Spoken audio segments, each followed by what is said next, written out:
mo, anak, if you ever decide na buksan ulit ang puso mo kay Leon, hindi ako tututo. Salamat, Ma. Mom is always supporting you. Humingi sana akong pahintulot mo na sana pagbigyan mo ko. Naalagaan ka pati yung anak natin. Gusto ko lang maging parte ng buhay ng anak ko. Sana pagbigyan mo.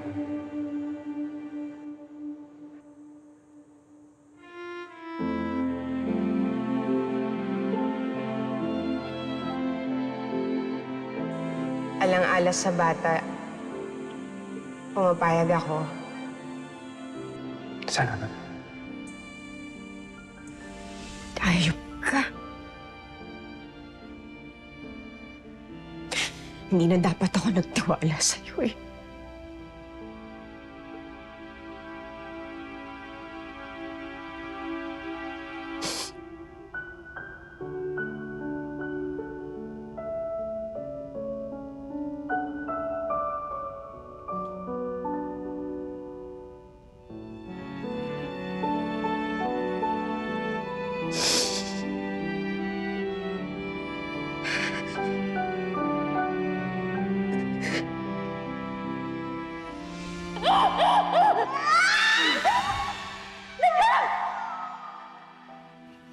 Alam mo ba, Leon? Ilang beses din akong kumampi sa'yo dahil ang buong akala ko ay ibang-iba ka na kesa sa dati. Pero mali pala ako. Magaling ka lang magtago ng pagkatao mo, pero hindi ka talaga nagbago. Alam mo, Ma, dapat hindi ko na siya pinatawad eh. Sinira niya lang yung buhay ko, Ma. Nilayo niya ako sa inyo, sa pamilya ko. Pinahirapan niya pa ako, pinaboy. Pero ba kasi, di ba, nagpatawad man ako kasi kala ko yun yung tama. Akala ko nagbago na siya, Ma eh. Hindi para sa akin, pero para sa anak namin.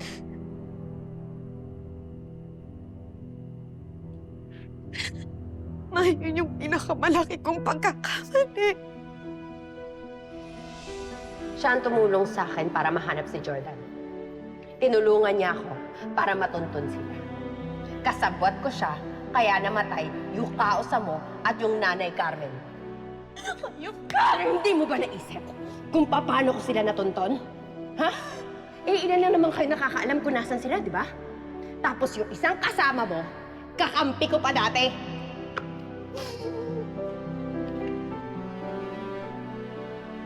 Totoo ba yun? Ang sabi ko, walang masasaktan. Bakit ganun, Ma? Lagi akong nagtitiwala sa maling tao. Para saan? Para masaktan ako. Ma, if I could undo everything that happened, hindi ko na papapasukin si Leon sa buhay ko, Ma.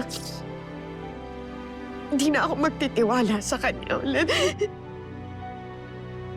Ay, hindi na ito mangyari sa'yo, Ma.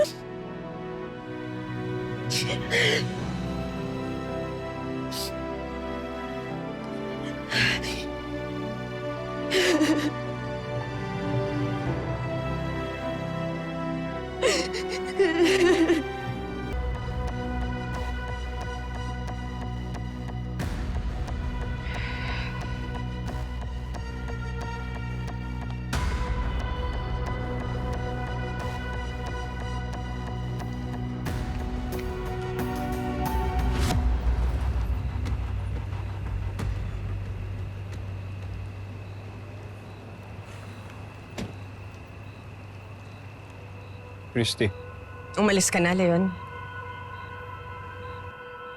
Kung pumunta ka dito para kay Jeremy, umalis ka na. Dahil hindi mo na siya makikita kahit kailan. Christy, pa. Huwag kang lalapit.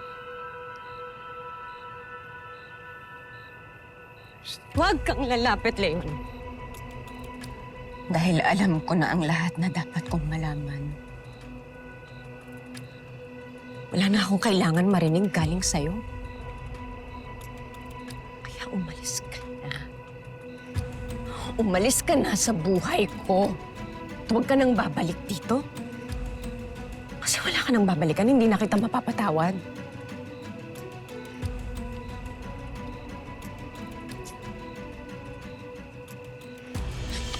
Sige. Sige, kapit. Sige. Gamitin mo to. Sige na, gamitin mo na. Dahil tama ka naman eh. Hindi ako kapatapatawa dahil sa nagawa ko sa'yo at sa inyo lahat. Patayin mo na lang ako ngayon, ha? Ano po naman wala nang sasay ng buhay ko eh. Dahil mawawala ka na kayo ni Jeremy, kaya patayin mo na lang ako ngayon. Sige na! Gamitin mo na lang to! Sige na! Yun! Huwag mo akong itulad sa'yo. Di ako mamamatay tao. Alam mo, dapat sa'yo.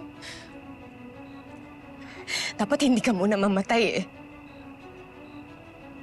Dapat magdusa ka habang inaalala mo na namatay si Mama at si Kaosa dahil sa'yo.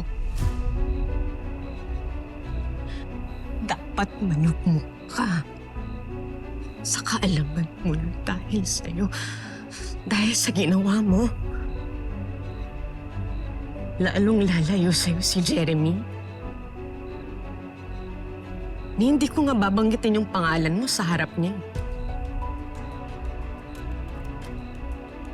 Makakalimutan ka na lang niya. Darating ang araw, hindi ka na niya maaalala. Gagawin kong buo ang buhay ng anak ko kahit wala ka.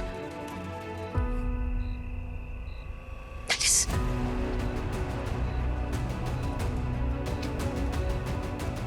Wala ka nang babalikan dito.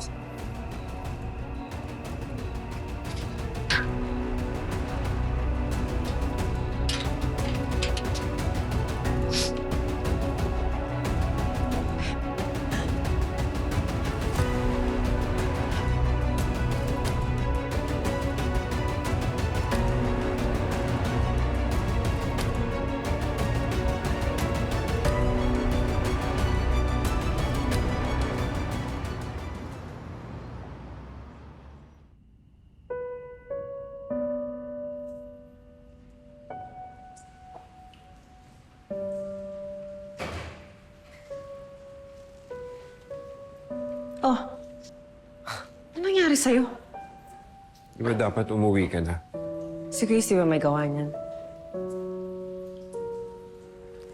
Alam mo, ang swerte mo, Leon. Ang bait pa rin ng anak mo. Kasi ayaw ka niyang iwan dito mag-isa kahit masama loob niya sa'yo.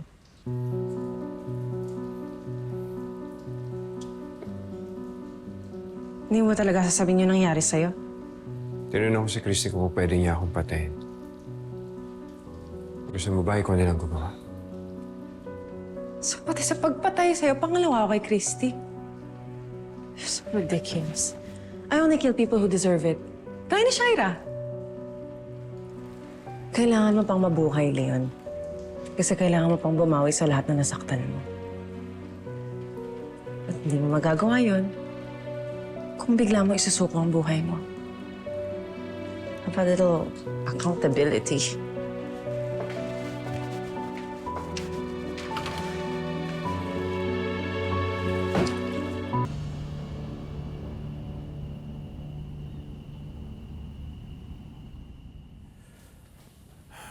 Nakita lang kami sa labas. Inaabangan niya ako. Siguro kung pupunta ako kay Christy, susundan niya ako. Pero nahuli ko siya. Huling beses ko na itong hilingin sa'yo. Pag tinulungan mo ako makuha yung anak ko, I promise, tutulungan din kita makuha mo si Jeremy. Pag nagpakalayo-layo kami, hindi sila aalis. Hahanapin nila kami. Tapos kami lalayo na kami. Hindi na kami babalik. Ikaw makakasama mo na si Jeremy. Parang awa mo na, kuya. Tulungan mo na ako, please.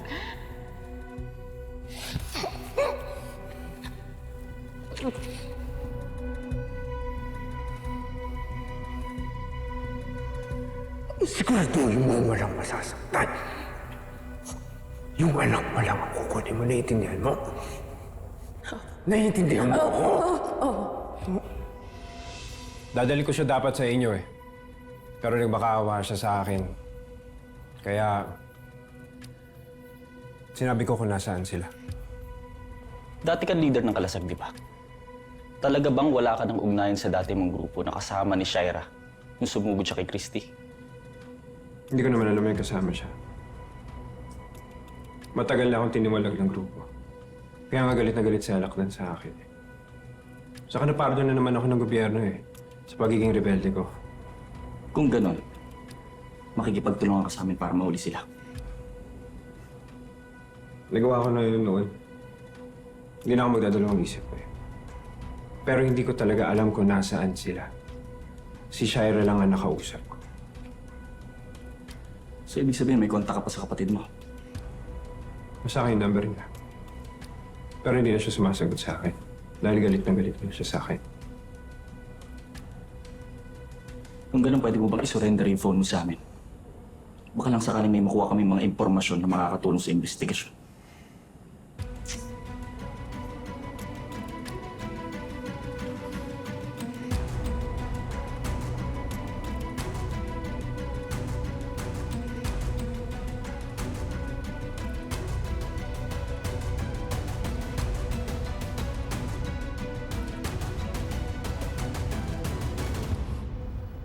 Mukhang tayo na lang talaga dalawa yung magkakampi. Ayap na Leon yan, wala talaga siyang kwentang kapatid. Panindigan na natin to, Shaira. Dahil ayoko nang bumalik sa gubat na yon. Kapag napalaya ako si Alakdan, gamit yung pera mo, kukumbinsihin ko siyang magpakalayo-layo na. Hindi naman yung pangarap ko para sa amin dalawa ng anak ko. Lalayo ko na siya dito. Gusto ko na lang mamuhay ng tahimik sa lugar kung saan walang nakakakilala sa amin. Paano mo malalaman kung nasan si Junior wala ka namang kontak sa kapatid mo?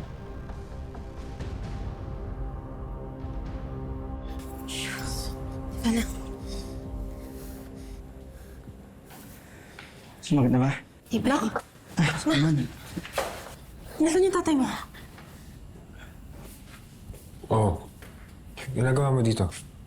Nag-text si Billy sa akin. Sabi niya may dumating na pulis. Akala ko huliin ka na. Wala naman silang kaso laban sa akin eh. Nagtanong lang naman sila tungkol kay Shaira para mahuli to. God, you okay? Wala dapat ipagpasalamat. Tay, natutuwa lang ho si Mama. Buti nga ho hindi kayo hinuli. Hoy, dapat nga ikinulong na ako. Leon, alam naman namin nagsisisi ka sa nangyari. Kaya hindi na dapat mangyari yun. Alam niyo, huwag kayong maawa sa akin. Dapat nga magalit kayo eh. Magalit kayo at huwag niyo akong patawarin kahit kailan. Alam niyo, tama yung sinabi sa akin ni Christine na pagdusahan ko lahat ng kasalanan ko habang buhay.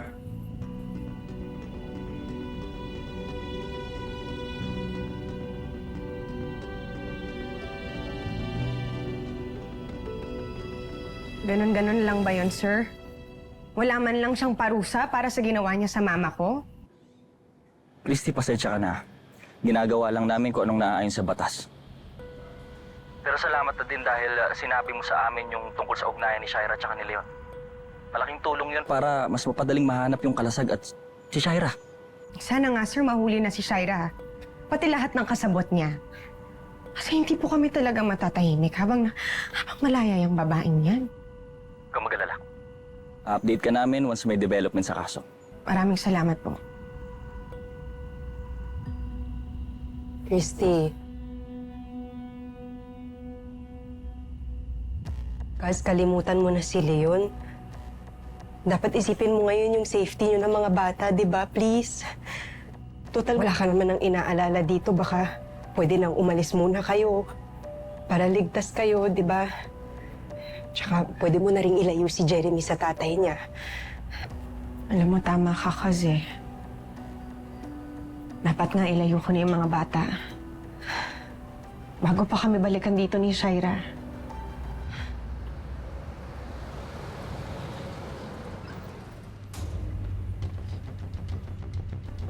Christy, Cuz, mukhang si Shaira na yan. Alam mo, babae yun, hindi talagang Christy, ano ka ba?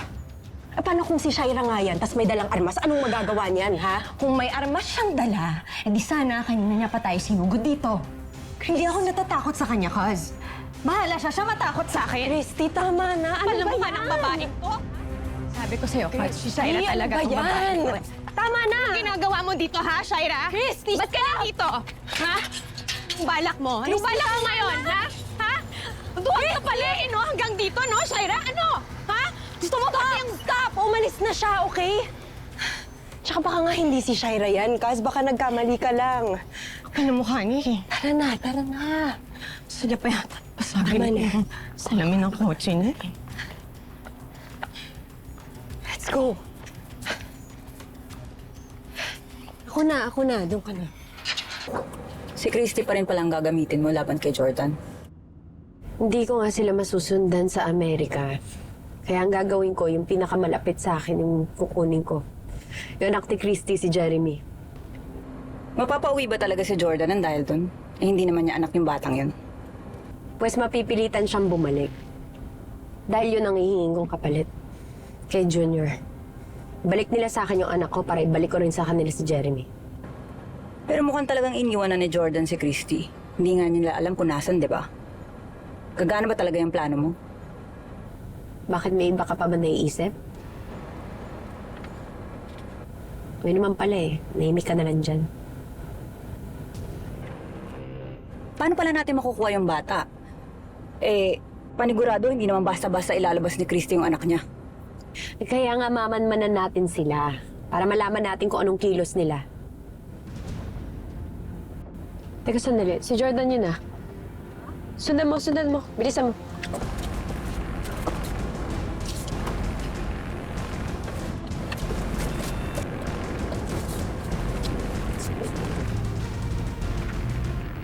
Sigurado ka ba? Akala ko ba nasa Amerika si Jordan? Yung sinabi sa akin nila yun, ewan ko baka niloloko lang nila ako, tinatago lang nila sa akin yung anak mo. Walang hiyas. Tutukan mo ha.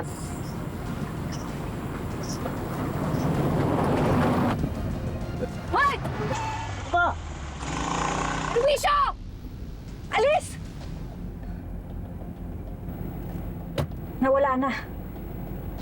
Nawala na yung sinusundan ko.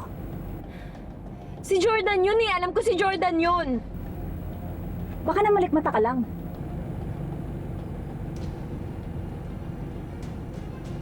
Sir, malakas yung kutob ko na si Shaira yung nasa labas ng bahay namin kanina. Nagmamanman siya. Teka, ano itsura ng sasakyan? Gray na sedan, tinted yung mga bintana. Yung plaka, sir, nagsisimula sa letter F. Sige. Kakausapin ko yung mga tauhan ko na to be on lookout dun sa sasakyan na yan. Sige na, Christy. Sige po, sir. Teka lang. Cuz,